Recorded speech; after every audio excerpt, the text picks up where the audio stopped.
I mean, this year's draft, the number one story to me, and no one talked about it, there was not a player smaller than 6'4" drafted in the first round this year. Sorry, little fellas. Guess what? We're playing some basketball. So the gray team is Sexton, Nickeil Alexander-Walker, Walker, Kessler, Talen Horton-Tucker, and Rudy Gay, which has kind of been the second unit. And the corner, but it's that defense at NT that I think, again, as Clarkson launches up one, he thought it was in, and it comes out. Just the altitude.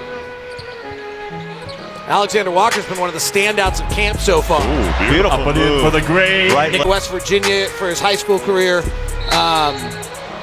And then he's just been bouncing around. Right?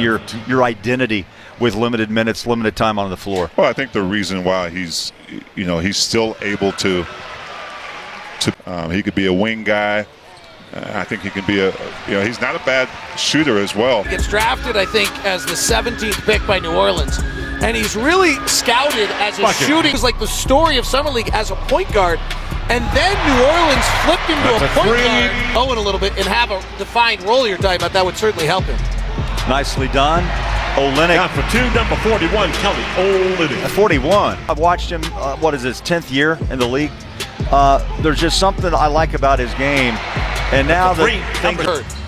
So, in theory, you're supposed to only get married once. Colin Sexton. He decided, fine, I'm going to marry one woman. Was the small ceremony in Idaho for their families. Conley. The second wedding was in Vegas. that story as well. I think it's 9 inches it has to be to donate. There's a nice block down inside. You look at the pace, David and T. There's another steal and an easy 2 on the other end. Down for 2. But mark it in. That's the easiest bucket into Gobert. And right now, one thing you have to do is play your man, play hard, and the pace of this game. What did Conley? In all the press conferences, it was that there's certain camps that are done where you're doing drills, you're doing fundamentals, you're doing a line through all the media sessions this whole week after we got back, was that even in practice, everything's a competition. You lose, you run. I don't think you run a lot, but you run up and down, but nobody, at the end of a game, it's a competition, whether it's a 5-minute long stretch and that's how Will Hardy is coaching this team, is everything is following the scheme that's laid out for you, but one of the hardest things for an NBA player or a player in general to do, especially at this level, is to be patient. You've got to be able to be patient, grow with your team. They're going to be great moments. They're going to be, possibly stretches of. And there are not any guys without contracts other than Cody Zeller. Right. So everybody is playing for their basketball lives right now, and Jared Butler surprisingly is included in that group.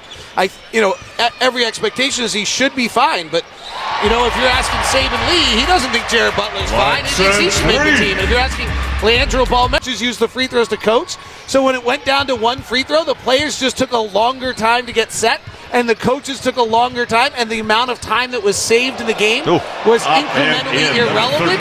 So that is a great way to use the G League, is to...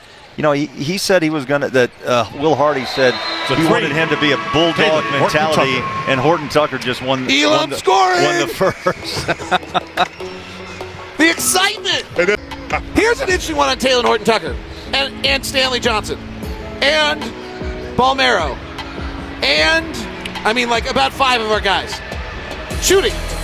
All of them have elite NBA skills in some capacity. And the missing one for Bolmaro, for Talen Horton-Tucker, for Jared Vanderbilt, for Nickeil Alexander-Walker, so far in their career, the number one skill that most guys can learn in their career. You can't learn length, you can't learn height, you can't learn speed. You can learn shooting. I'm not even sure you can learn handles. That's a discussion we could have. So we got these guys that are on the verge, if they can get that figured out, they're on a verge of a breakout. If Jared Vanderbilt can suddenly learn how to be a 33% three-point shooter, oh my gosh. The Bear, everybody. With a 7-1 reach can suddenly be a viable shooter, oh my gosh. So it's a super interesting stage to watch these guys in their careers. You can learn handles, by the way.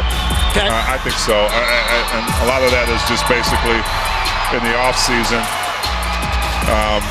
not just with somebody who's coaching you, but also in real time and playing games and stuff. I think it's confidence, but you're right.